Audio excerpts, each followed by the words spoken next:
Hello friends, my name's Surreal Emil, and welcome back to some more Forza Top Gear laps. Today we're taking a look at some modern muscle cars, ending off our muscle car trilogy. The first muscle car of today is the Ford Shelby GT350R, 538 horsepower, 3,660 pounds of weight. This is the lightest vehicle here today, and, well, as far as modern muscle cars go, the GT350R really is the benchmark. This proves that American cars can indeed take corners, because the GT350R is very, very good indeed. Now, I will admit, in the dry, this thing is absolutely fantastic. This is one of the best handling cars, one of the best all-round cars as well in the game. When it comes to the wet, it did struggle a little bit. It doesn't like the puddles. They will mess with the car quite badly, more than they do on most vehicles. So yeah, the GT350R did suffer a little bit around here. You also find out that the brakes aren't quite as sharp as maybe I'd like them to be. But other than that, it is a very, very solid car to drive. This one, very decent turn-in. It doesn't really oversteer all that much. Pretty decent straight line speed for what it is as well. This is an A-class car, bear in mind, a mid-A-class car. And it's, you know, it's a very, very decent car actually. Definitely an improvement over the standard Mustang. If you haven't driven the GT350R, I would recommend doing so, and it's a very, very cheap car as well, just 56,000 credits, which is good. Anyways, next on we move to one of its arch nemesis. This is the Chevrolet Camaro Z28, 505 horsepower, 3,837 pounds of weight. As you can see, statistically, it is very much down on the GT350R. It's down on power, and it weighs 200 pounds more. And that's kind of reflected in the way this thing drives. It is basically, it has better brakes than the Shelby. This does get stopped better than that Shelby does. Other than that, it is weaker in pretty much every other area. It isn't quite as fast in a straight line. It doesn't quite have the grip through the corners. It's still a very nice car to drive, don't get me wrong. A very likeable car to drive, actually, the Z28. Again, I'm not a Camaro guy, I don't like these things, but the Z28, you know, it is a good car, I can't deny that. Not quite as surprising as the ZL one was. The ZL one was insane, but, you know, it's not quite as surprising as that, but it's still a very good car to drive, probably a little bit better handling than the ZL1, but of course the ZL1 was basically just a normal Camaro, but somehow handled really nicely, which was weird. Yeah, Z28, good car. I would totally take the GT350R over it, because it's a lot cheaper, and it's better in almost every single way. But it's not a bad car, nonetheless. Next up, Dodge Challenger Hellcat, the other end of the scale when it comes to American muscle cars. This one has 707 horsepower and weighs 4,438 pounds, making this the most powerful vehicle today, and also the heaviest, although admittedly it's not the heaviest by much. There is one car that almost matches it when it comes to its weight. Anyways, we had the Charger Hellcat go around not long ago. I was kind of curious to see how the Challenger would contend. Basically it drives as you'd expect. A 707 horsepower muscle car in the rain to react. It is nowhere near got the handling of the GT350 and the Z28. In fact, it might be one of the worst handling cars here today. It is not a good car to drive. It is fun, because basically as soon as you jump on the throttle, it starts flying. But through the corners, you know, it's heavy, it's oversteering, the brakes are awful. On this thing, they really are. That was one thing that I was actually kind of finding today.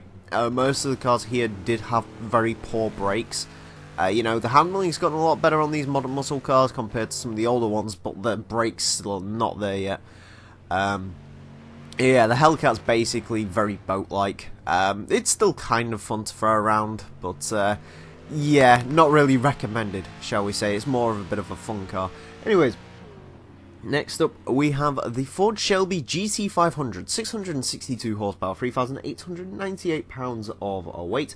I thought this would be a good comparison to have against the Hellcat, actually, the old Shelby Mustang. Of course, it is down on power on the Hellcat, however, it does weigh a lot less, as in like almost 500 pounds less than that Hellcat does. So what is it actually like? Well, it's basically like the Hellcat, but better in every single way.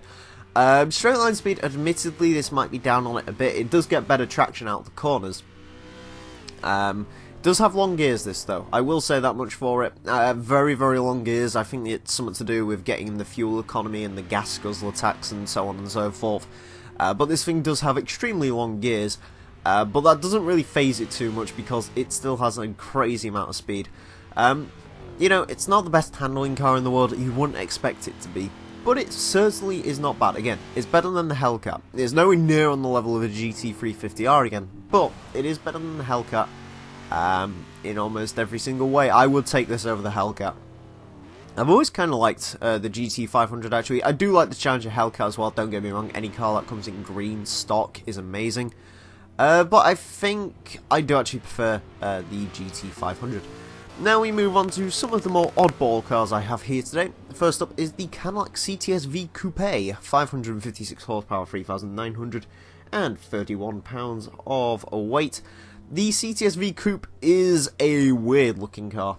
I don't like the CTS-V Coupe. I don't get why the standard CTS-V sedan was not just in this game instead of this particular model, but there we go.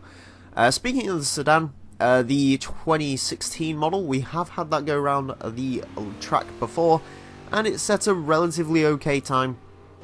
That was kind of a tricky car to drive, had issues with the gears. As far as the CTS goes, it's alright.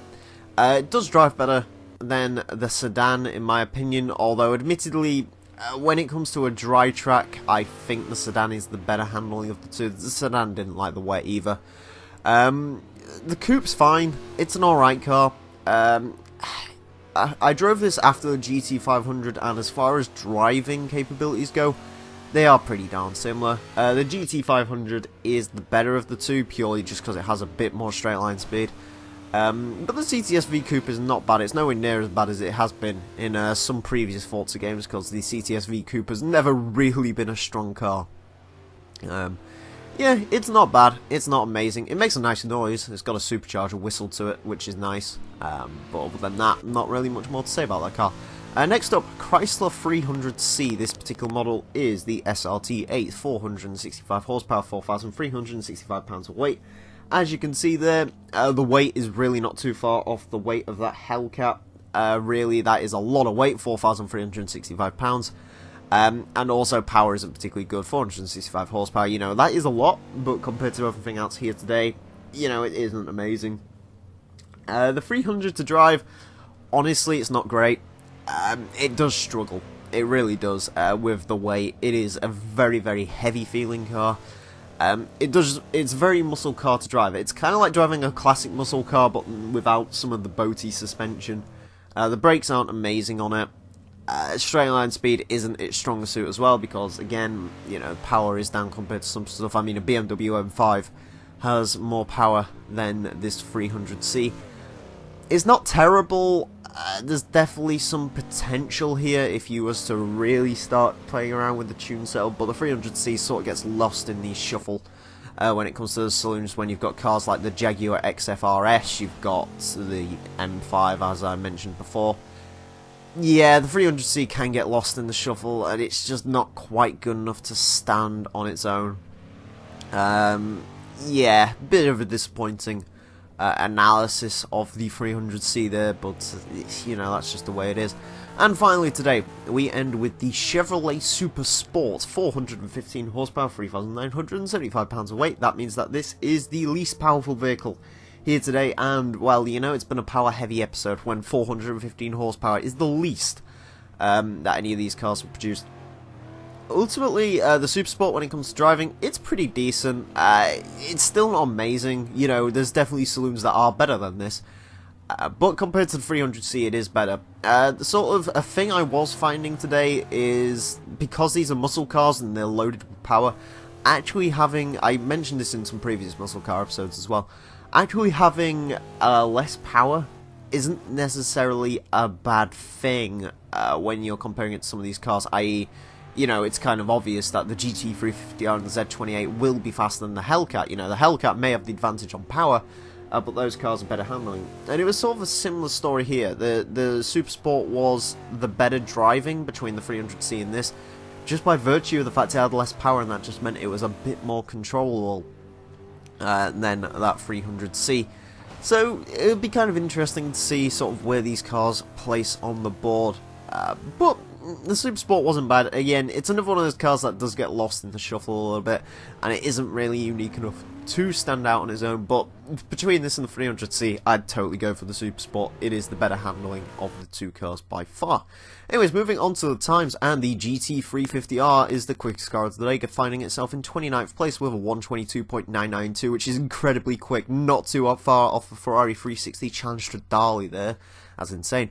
Z28 Camaro, 31st, 123.301. Still very quick lap time, beats out a Caterham, beats out two Ford GTs. Yeah, those two cars are very, very quick, and they can definitely stand toe-to-toe with the best Europe can offer, which is good. Moving down the board, GT500 finds itself in 46th place with 125.517, beats out Jaguar XKRS GT, which is very good actually, not too far off a Viper either.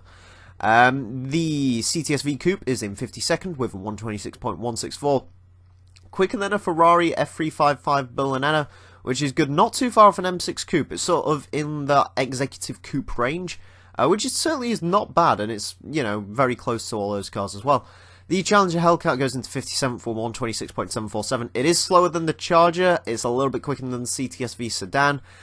Ultimately, I probably could have got a little bit of a better time out of the Challenger, but between the Charger and the Challenger, they are relatively evenly matched, as you'd probably expect. And finally today, in 69th place, the Chevrolet Super Sport goes there with a 128.723. Does beat out a Subaru WRX, which is, you know, pretty decent. This is out on an R32 Skyline, a little bit slower than an SN95 Mustang. And the 300C is in 72nd place with 128.838, sorry. It does beat out an Impreza, it does beat out a Golf R as well, which doesn't mean it's a bad time, but ultimately the 300C did just struggle with grip a little bit. Anyways, that is the end of the muscle car saga. I do hope you've enjoyed. Next episode, not quite sure what we're going to be looking at, so stay tuned for it whenever that may come out. Anyways, friends, I want to thank you all very much for watching. My name has been The Real Emil, and until next time, farewell.